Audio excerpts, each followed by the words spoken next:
விதைப்பவருக்கு விதையையும் உண்பதற்கு உணவையும் வழங்குபவர் விதைப்பதற்கு வேண்டிய விதைகளை வழங்கி அவை முளைத்து வளரச் செய்து அறச்செயல்களாகிய விளைச்சலை மிகுதியாக தருவார்.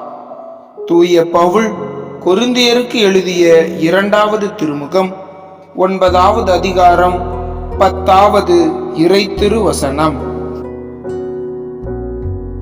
விதைப்பவருக்கு விதையையும் உண்பதற்கு உணவையும் வழங்குபவர் விதைப்பதற்கு வேண்டிய விதைகளை வழங்கி அவை முளைத்து வளரச் செய்து அறச்செயல்களாகிய விளைச்சலை மிகுதியாக தருவார்.